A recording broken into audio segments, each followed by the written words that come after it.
minute to get on, and then we'll get started.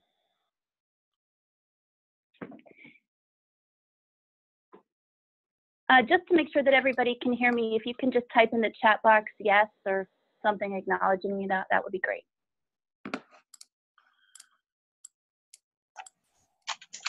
Great. Thanks, Cindy.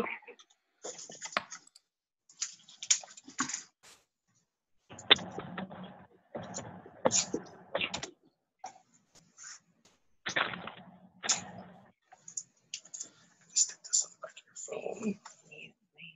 The iPhone is your work one, right? Brian, are you on? Brian Campbell, are you on?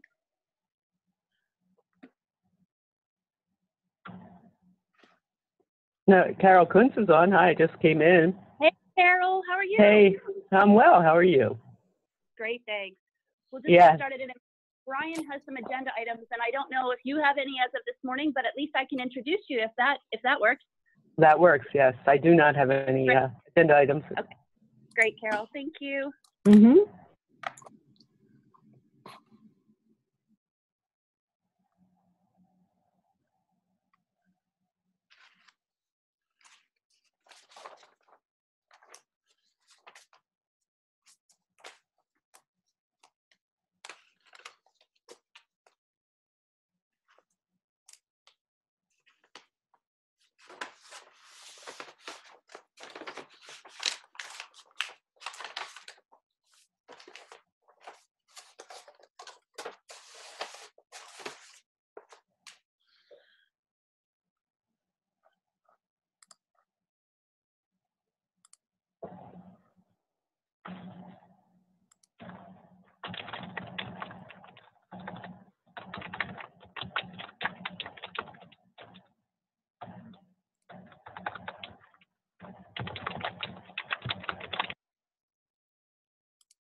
Should we bump Brian to be last? Yeah. Do you want to go to this item? No, that's fine. Good morning, everyone. We'll go ahead and get started. Need a camera. Let's point the camera on Judd. There you go, Judd. So good morning. We wanted to get started. Hopefully everybody can see the PowerPoint presentation, and we appreciate you guys participating today. We don't have a lot of agenda items, but as we said, we're committed to continuing to have these based on whatever agenda items we have. But if we don't have agenda items, we will cancel those meetings. So I believe that I might have the Bureau Director on the other line, so just hold on.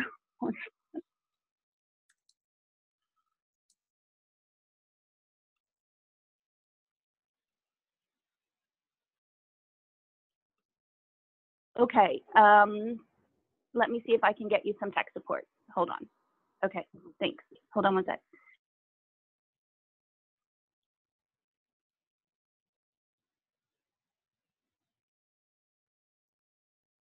Let me go see if Corey.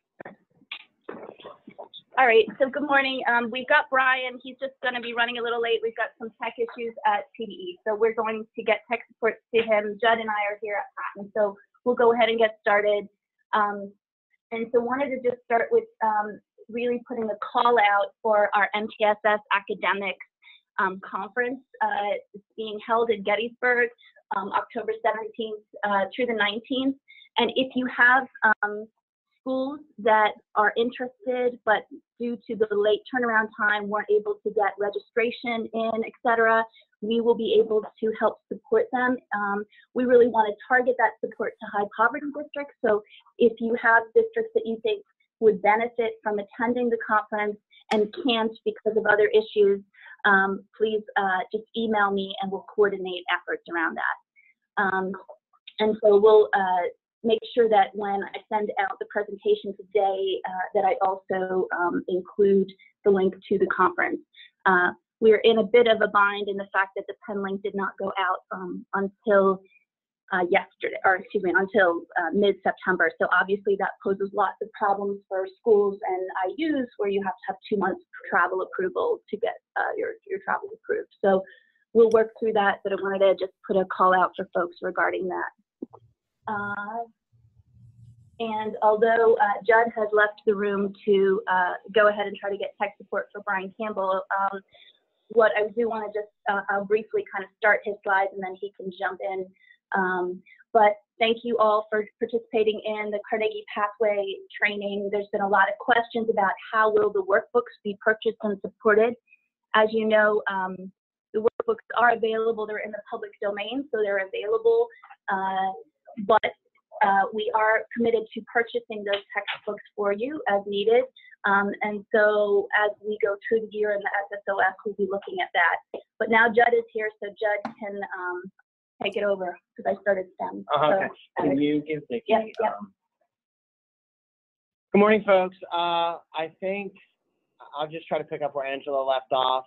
I wanted to thank everybody for, I was at the PAIUCC meeting out at CAIU 15, and I just want to thank everybody for giving us the opportunity to have a conversation with the IU folks out there. And then I also wanted to give a shout out to all the folks that took time at the PAIUCC to work on the Governor STEM competition. We have the STEM competition page finally up and running, and it is no longer an external site. It's embedded as part of the K-12 section on the PDE landing page. So we now have that page is up with the new rubrics that all the IU folks were so willing to coordinate and collaborate on. We have the site is pared down a little bit, so it's a little bit easier to use. The registration is up and running. And as a result of the intermediate unit feedback and all the folks that have been doing the regional competition, we have streamlined the registration to allow schools to register as a school and then engage in some internal competitions before selecting a team to go to the IU regional competition. And then we have a second, more student-centered registration to allow that team that's representing the school that's going to the regional competition to register each student. That was some really salient feedback from the IUs saying that we could get more engagement with schools if they could run it as a class competition. And then I also wanted to just share that the department released its STEM landing page, and that landing page is going to be a hub and other STEM related materials. So there'll be a space for us to jump to the SAS portal. We'll also be providing our Innovation Incubators video series there. We're gonna eventually get it up and running so it links to a blog for STEM. We're really gonna try to use that space as the hub of STEM in Pennsylvania for the foreseeable future. And then sort of next in the line of updates would be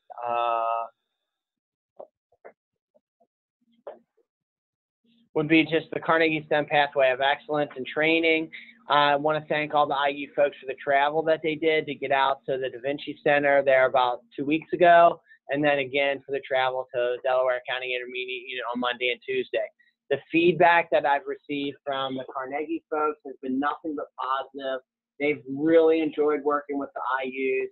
And then just the questions, the excitement, the wanderings that I was able to listen to at the Da Vinci Center training has really allowed us to make sure that this is personalized for each of the IUs and get out in front of some of the possible barriers or challenges to implementation.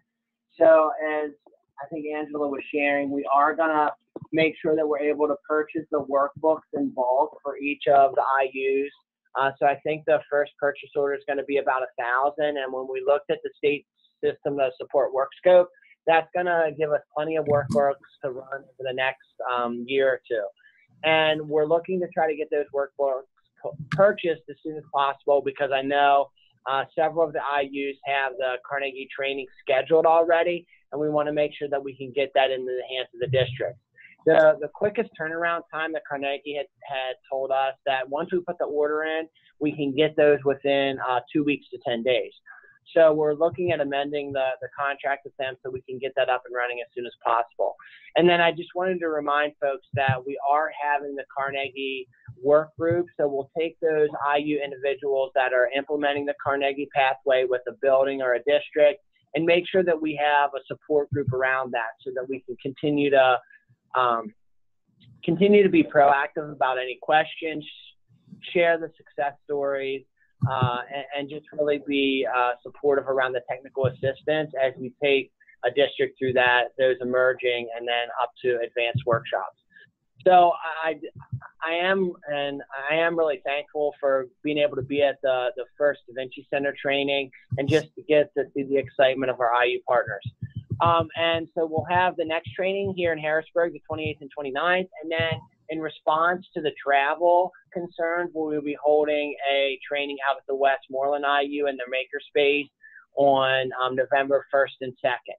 And as usual, whether, whichever IU it is, there's always someone that's willing to step up and be a really strong partner in this work. So I want to thank IU7 for being willing to do that. And I want to thank AIU3 also for their flexibility in that process, because I know we were looking at possibly holding it there, and then also DCIU for holding that training earlier this week.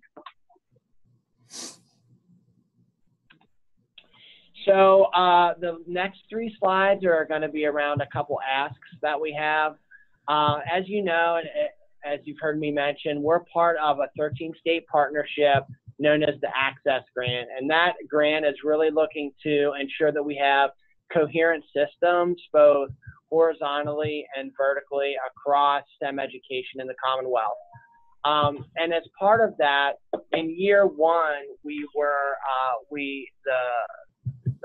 the grant team pushed out a survey that looked at what STEM leaders are doing in Pennsylvania, and that's educators, administrators, anyone that's really engaging in STEM, both in the elementary, middle, and high school settings.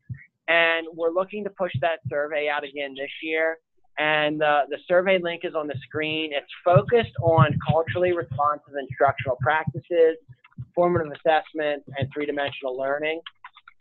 And as a result of the first grant, we were able to generate 3 professional development tools that we're currently looking at using in our pilot MTSS STEM series. But I also wanted to give you access to them today. So the links are on the screen, and the first 3 tools that we generated as a result of those 13 states and the data that came out of those surveys from year 1 was making science instruction compelling for all students, how to assess 3-dimensional learning, and then introduction to formative assessment to support equitable access to 3-dimensional instruction. So the links that I gave you are to the facilitator's guide. It also has the PowerPoints that we co-designed as 13 states. And I encourage you to take a look at those tools and feel free to slice, dice, use in any way, shape, or form to generate some experiences for schools and districts in your region. They're open source, and if you are interested in piloting or implementing any of the tools, please let us know and give us some feedback on how you would be using them, how you'd be implementing them, the response of the learners that you're engaging, as we want to continue to iterate those tools, and they are being used across the 13 states that are part of the National Science Foundation grant. So the survey, if you could just share that with your district partners, that would be great. And the timeline on the survey, we don't have a hard date for when that needs to be completed. If we could, get that out to folks here early this fall and start to get some responses, that'll help us at our next meeting in November start to unpack that data and think about what tools we want to generate for each of the that we want to generate as the 13-state collaborative to use in each of the 13 states for the next year. And then the next ask, and this is a little bit more pressing, and I truly apologize for this, but as part of the Chesapeake Bay Agreement of 2014, which is more about environmental regulations, but there's this education component to it. And every 2 years since that legislation was signed, starting in 2014, there was a survey that went out that looked at environmental literacy, watershed education, and the green schools. That's an initiative, it should say initiative, in each of the states that are part of the Chesapeake Bay catchment. And so I was given an email about a week ago as a nudge saying that we were the only state that didn't have any responses yet on the survey. And the survey closes at the end of October, and the results of the survey will be filtered back into a report that will be given to all the state's governors at the November convening. So I'm very hopeful that we can get this out to some districts and some educators to get a sense of what we're doing with regards to environmental literacy, watershed education, and green schools across the Commonwealth. So if you could help us out on that, it would be greatly appreciated. The survey is through the Chesapeake Bay Foundation. I'm not completely sure what, as far as getting through the school district's firewalls, what the tool that they're using is, whether it's a Google form, a SurveyMonkey, etc. But if you could share that with districts, you would definitely be helping us out on that end. And then we'll provide feedback to all the IUs via region on what's going on with watershed education, green schools, and environmental literacy in your catchment zone as part of that report.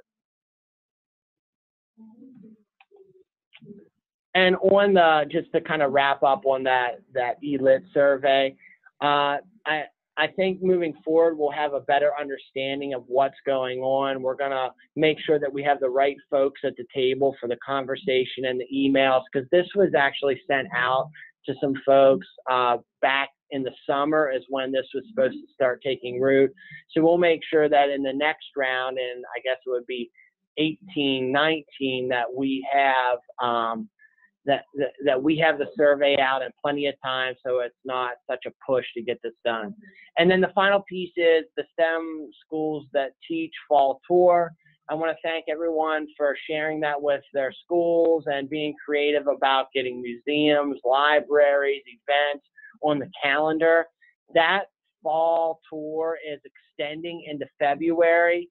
So if you can just continue to share that with folks and populate with STEM opportunities. I think we're up to about 100 STEM opportunities right now. So if you could just share, that would be great. We'll continue to try to get somebody out or through media, social media, press releases to each of the events that's in the survey. And again, if we could get an opportunity to get into some more traditional schools where it's a little bit more open-ended, like into a STEM classroom, seeing some technology taking root, or a particular program that isn't at a point in time on a particular day, it would be a little bit easier for us to get the secretary in that space and work it into his calendar. We've populated a lot of his calendar with the events already, so we're really thirsting for some schools that we can engage in. So I think that questions. Well, actually, just as I look at the questions, I'm thinking, first of all, wanted to just give a shout out to the folks who were at the Capitol yesterday. Because yesterday we had kind of the kickoff of the administration's commitment to the STEM schools that teach work. Secretary Rivera was there, was also the secretary from Labor and Industry, and we had representation from all the ecosystems across the Commonwealth. And it was an opportunity to really begin to share the great work that's happening and really kind of put a specific emphasis on STEM across the state. So we're really excited about that.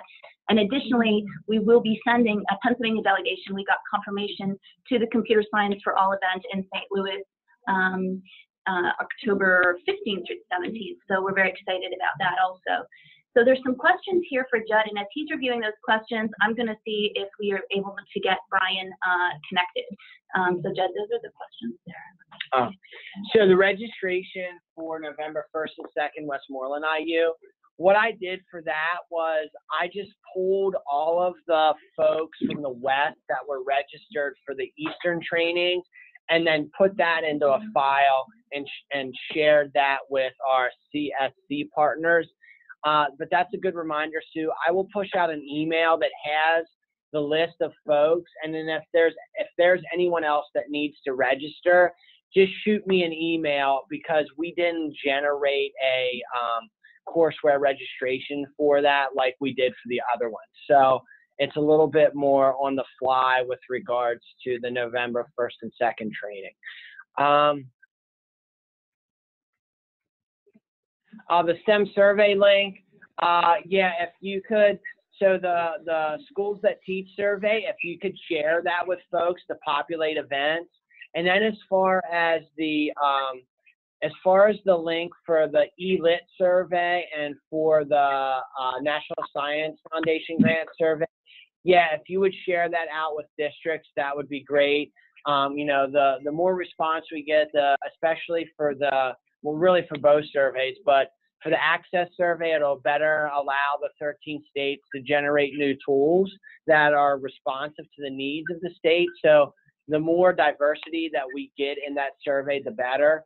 And then for the eLit survey, I mean, ultimately, you know, I'm just hoping that we can get some schools to respond to that. In the first year, you know, we have 500 school districts. Our percentage was roughly about 30% of districts responded, but our end count was really high compared to other states just because of the sheer number of school districts. So, you know, I think the hope was that we could at least get, you know, somewhere half of the schools that we had in the past, or at least the timing is so poor that it's going to be tough to get a really good response. But we definitely don't want to send out a goose egg to in the report to the governor's office. So if you could provide some support around that, that would be great. And then let's see this next question. Yeah, the presentation. At the end of this, when Angela sends out the recording, I'll make sure that the presentation is attached. And then with the eLit survey, there is a 2-pager that was generated that gives you some whys and context around the survey if you'd like to use that for districts. And if anyone needs any context around the access survey, I can gladly provide a little bit of a narrative around that.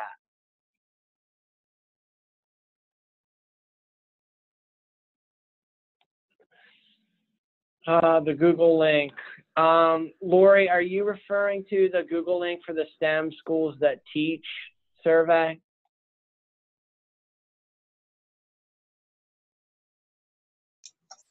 So I'm looking at the end of the PowerPoint that you shared, and I'm not sure if it's the schools that teach. I don't know which one it is. There was on the PowerPoint I probably shared at PAIUCC.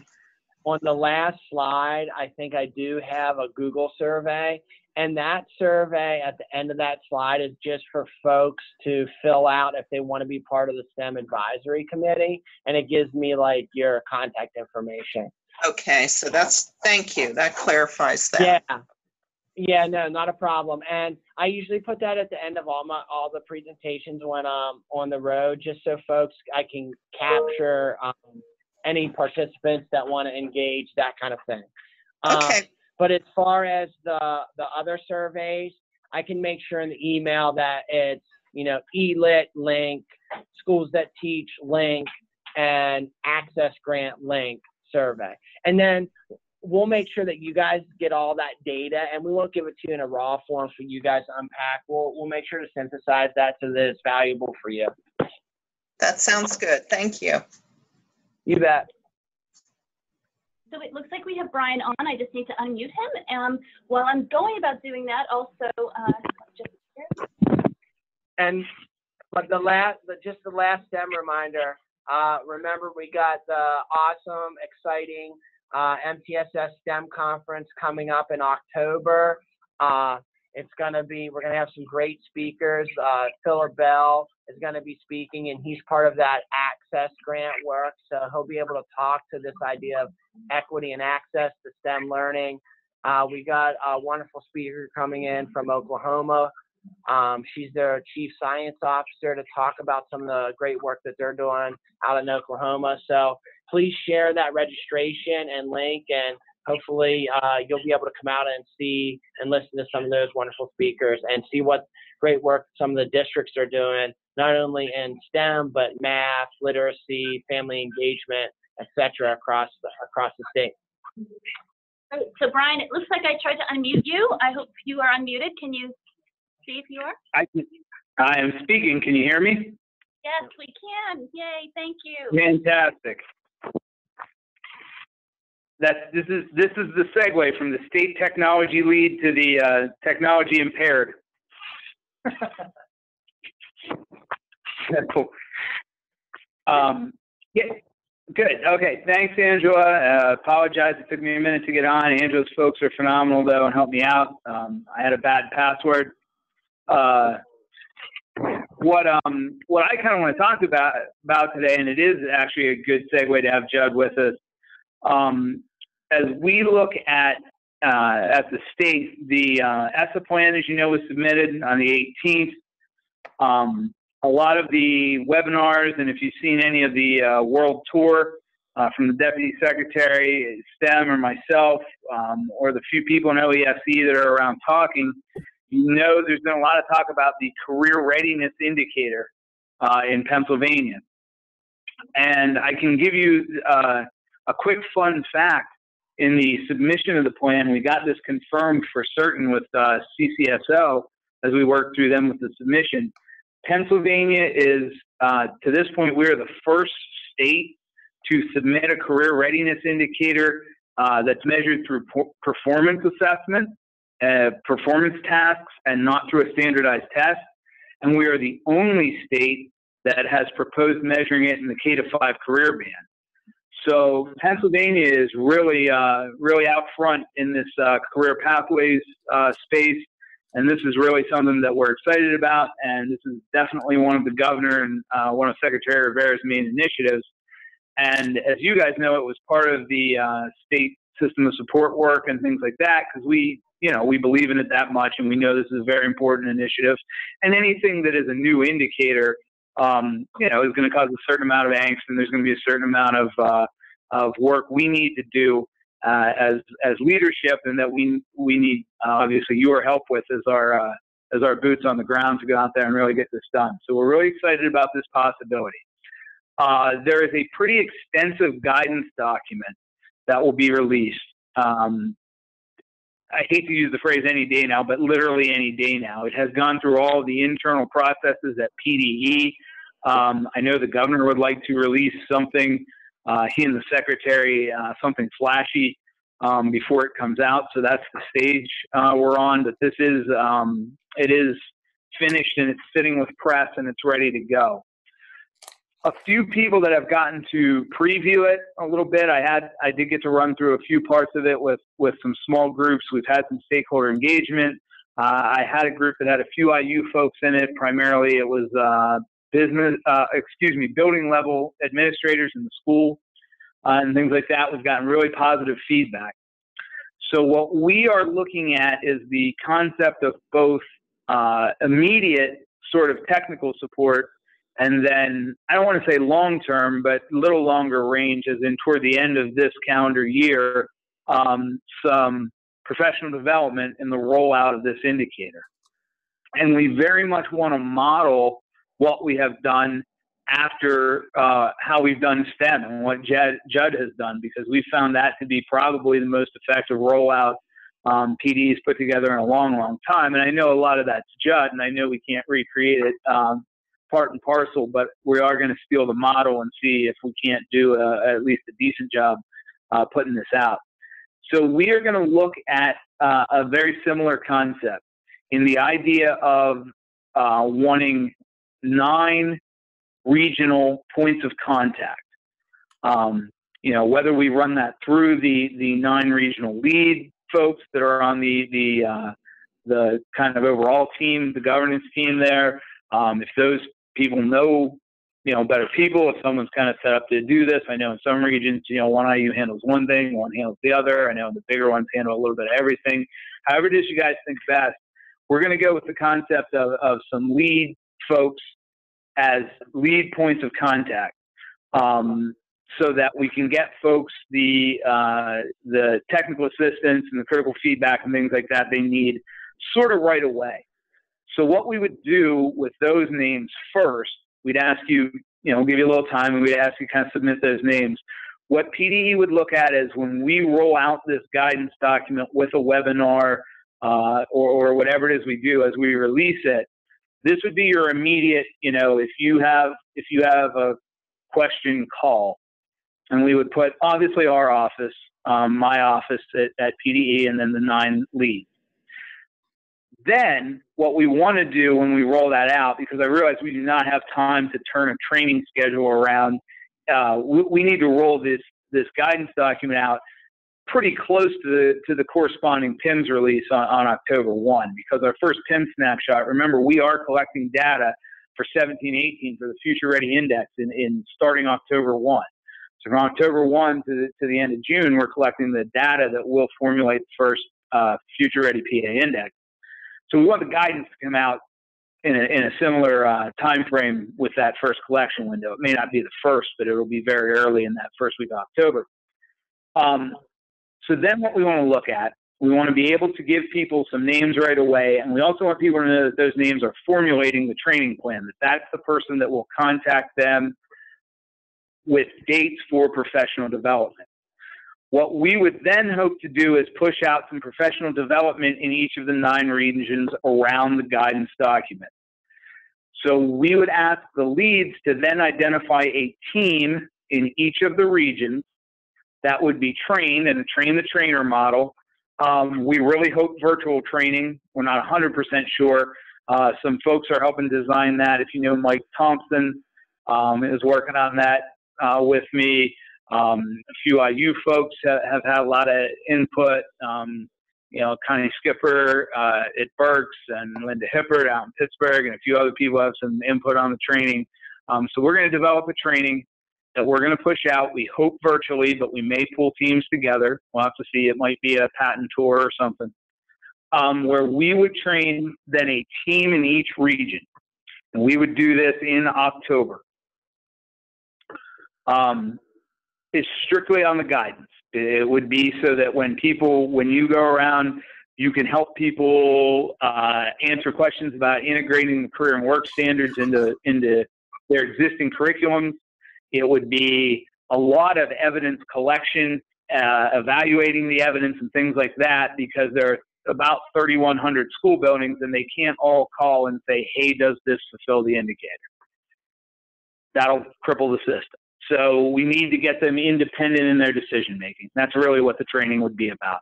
This is leadership in this, building your district leadership in this career ready space. So the leads will identify a team, we'll train the team in December, and then that team will hold some trainings in their region in November for school personnel to get school personnel spun up on the guidance. And that's through you've seen probably there's a line in the state system of support for this. There just wasn't a lot behind that line at that point. So short term, what I need is that eventually what the department needs as far as a deliverable from you guys, and what we really need, your help. You're the ones in the end that are going to get this done. That name, the list of name of leads, we probably need that, again, around that October 1 PIMS release, PIMS collection. And then probably mid-October, some teams that are going to be trained so that we can train folks in this guidance and push it out in that direction. That makes sense. Brian, we're not going to say, yes. Yep. Sorry.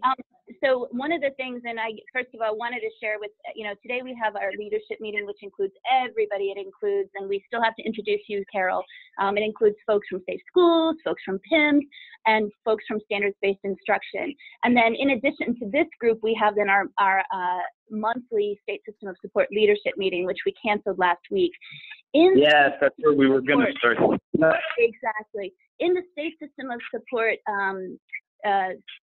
standards-based instruction piece, the IUs did provide a list of folks for the career readiness work scope.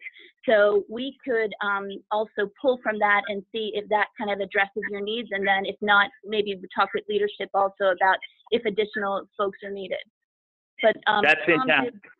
Tom did assign folks to that work. So That's great. Then we might have step one done. I think we do. I hope. That's fantastic. That's great.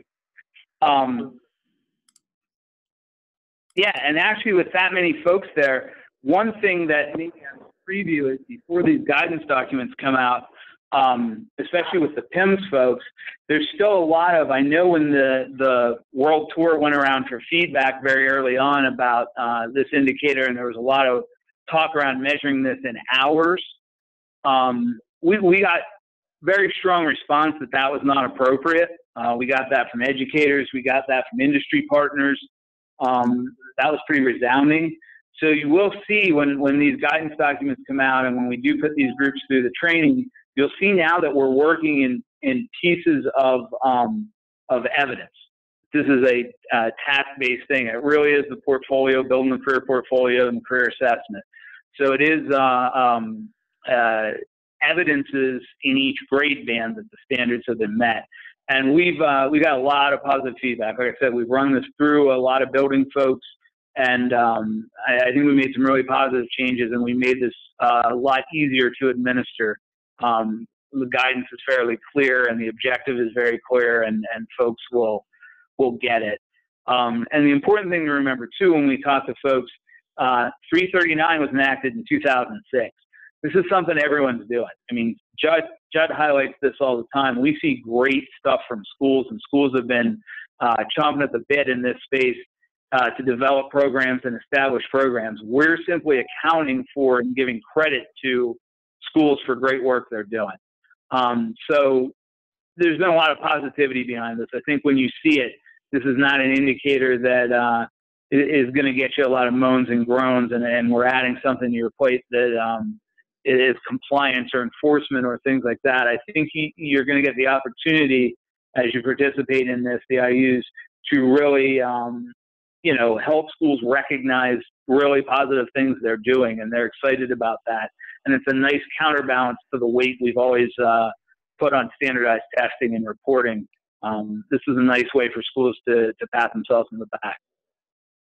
Brian, I do have some questions in the chat box that I would run by you, but I think the first couple, I think we can answer internally. So a lot of them are around who this career person is, and some of the IUs are indicating that they've changed the person. So the people that they initially had identified are no longer the point people for those respective IUs. So Okay. I'm going to that you have changes, please share them with Sue Voigt, who is kind of coordinating and doing an amazing job keeping up to date with all of the people as folks move and change, who's been doing a great job. And I would recommend that if you have a change in who that person is, that you just share that with Sue.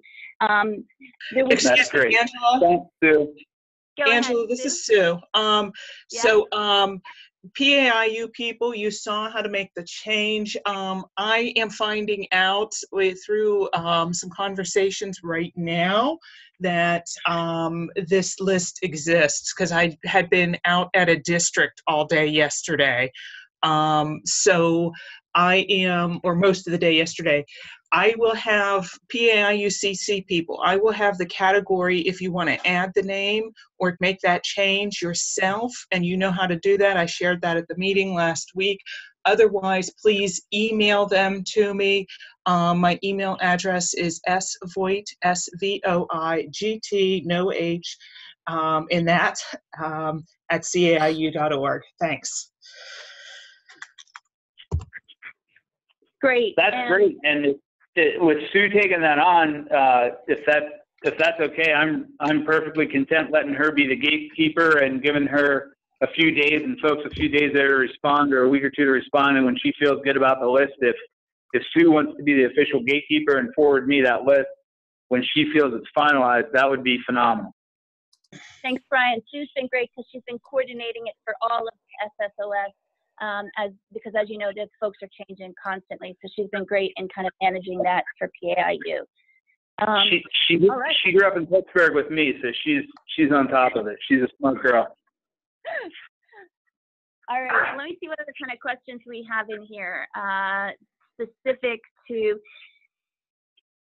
so there's a bunch, there's some, I think, Judd, you probably addressed the STEM specific. We'll try to close out with Brian first, and then we'll go back to STEM specific questions.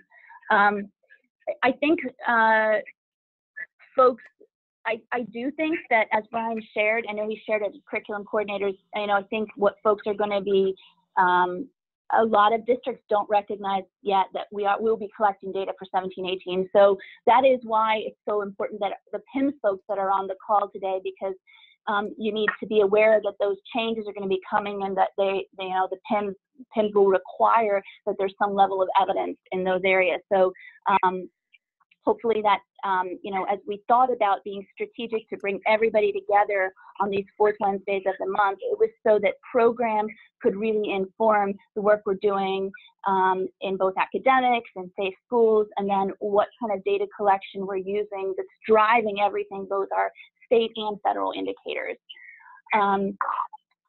So I'm going to keep going through the questions to see if there's anything more specific for Brian. Sorry, go ahead. Yeah. That's okay. And while you read those quick, Angela, the PIMS folks, again, we know for the new indicators, the directions in the manual were a little vague because we had, there was a certain amount of building the plane as we fly there until the ESSA plan was submitted.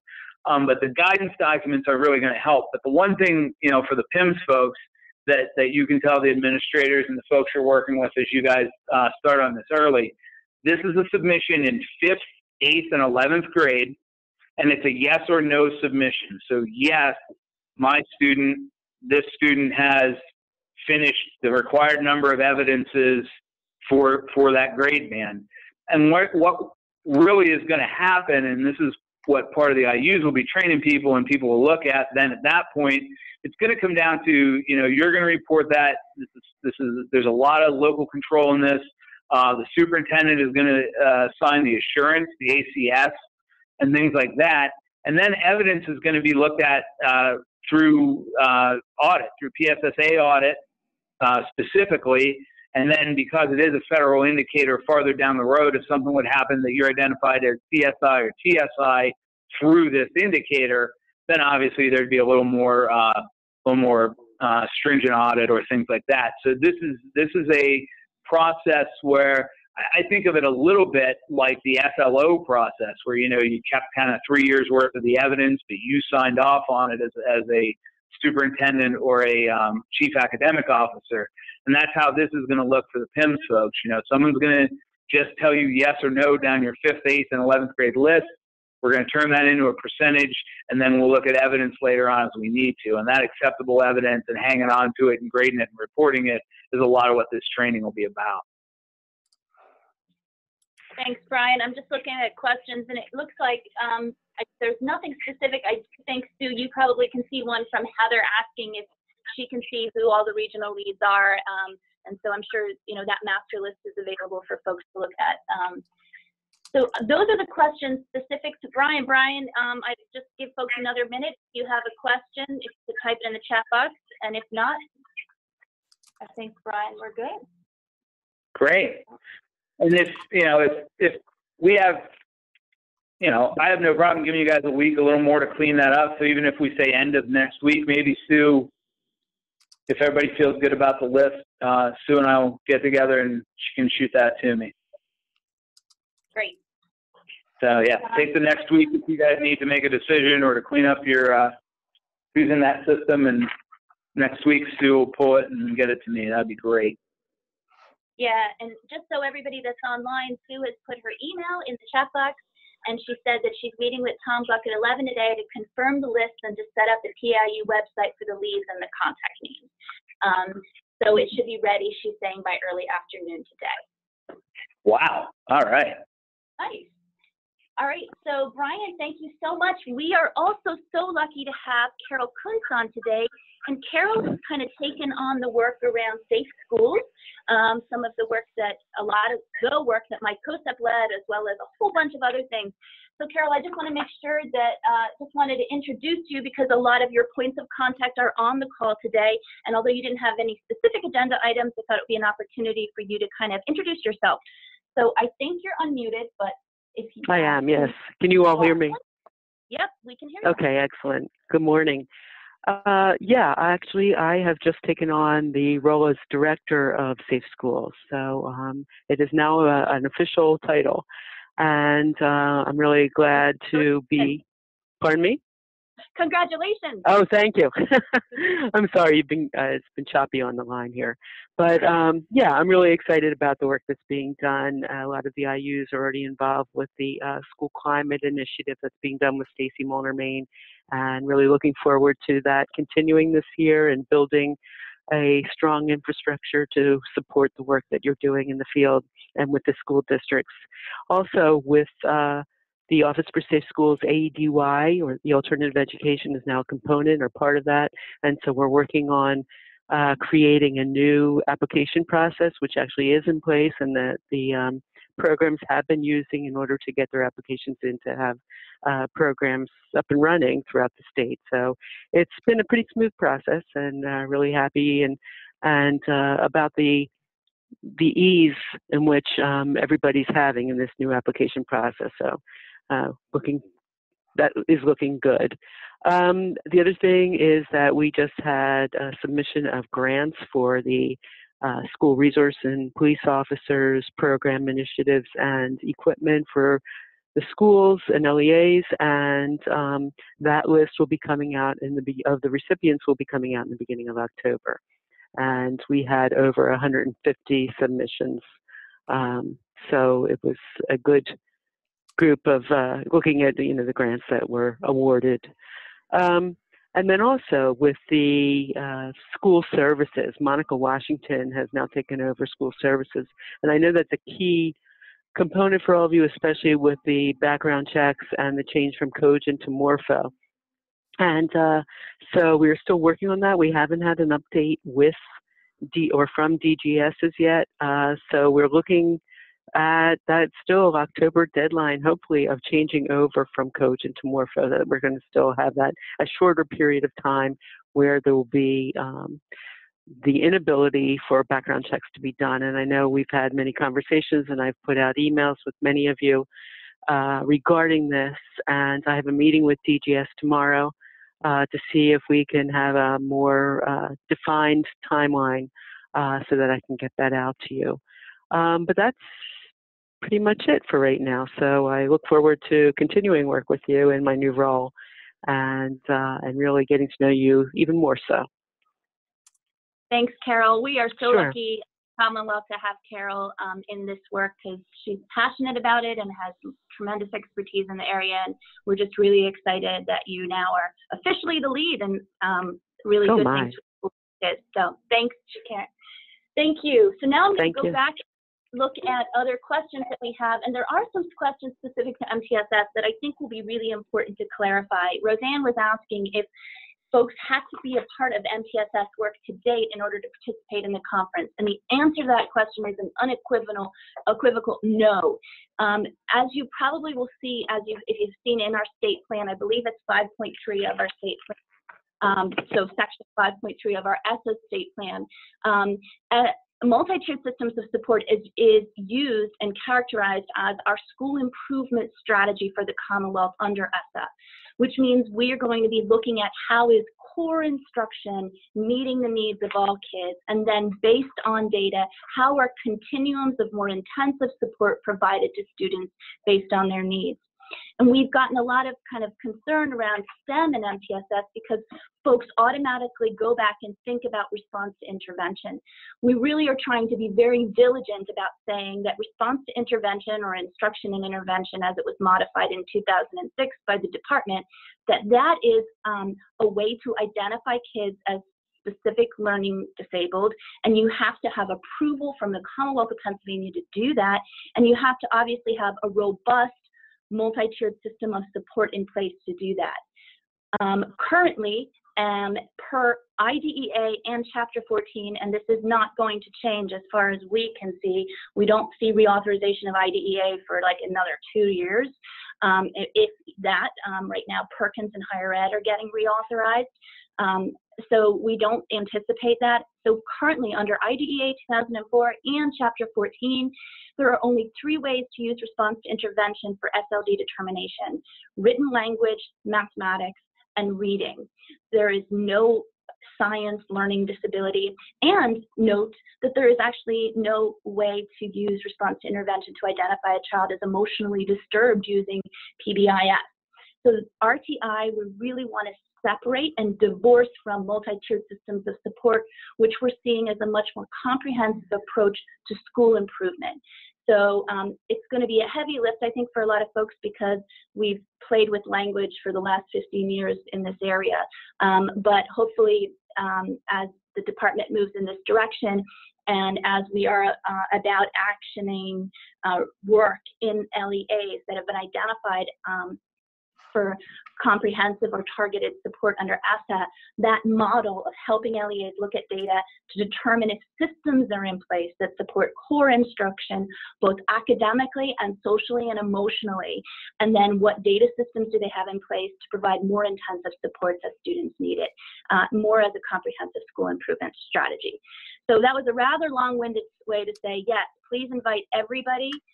If you have folks, as I said, that are particularly focused on priority schools that you think might have resource issues with regards to the registration, please email me and we will find a way to get them there. And we really appreciate you doing outreach for us with regards to that. Thanks, Roseanne. I know I'm singing your song. All right.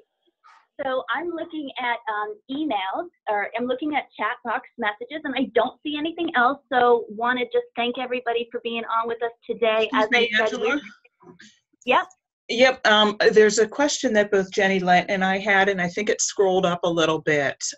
It was for Judd regarding the schools that teach tour. Yeah. Will the schools be how will the schools be notified, and as an IU, can we be notified that one of our schools is being visited so that we can consider having somebody there as well?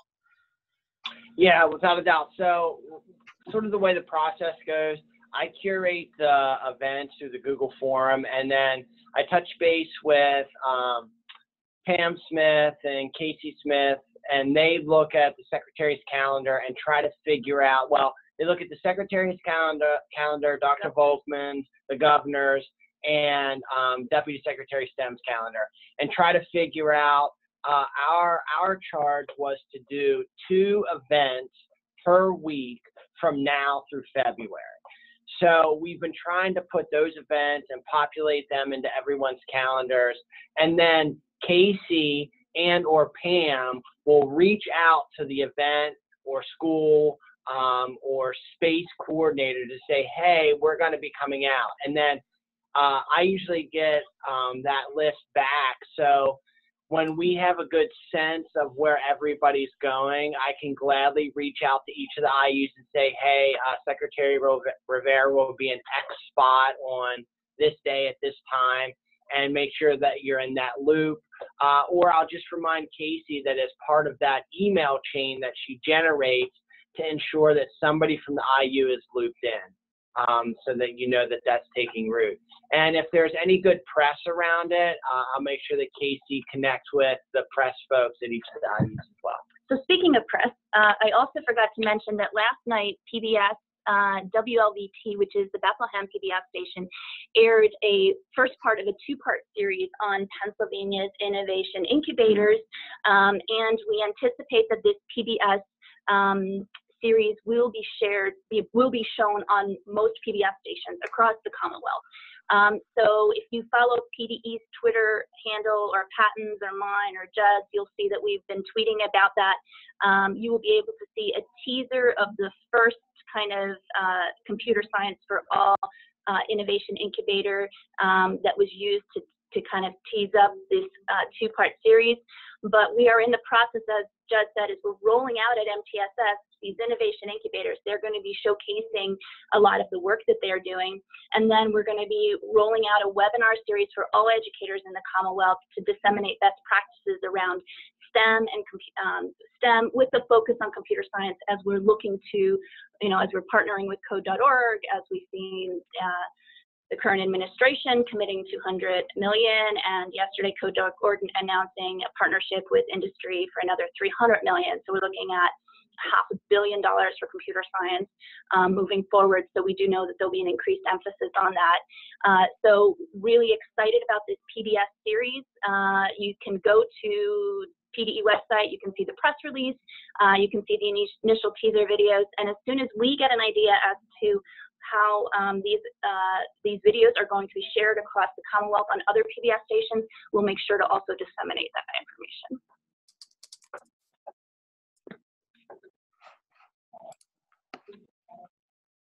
All right, so I don't see any more questions in the chat box or comments.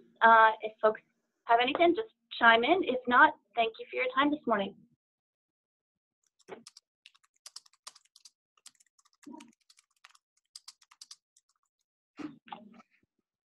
Okay, we're good. Thank you.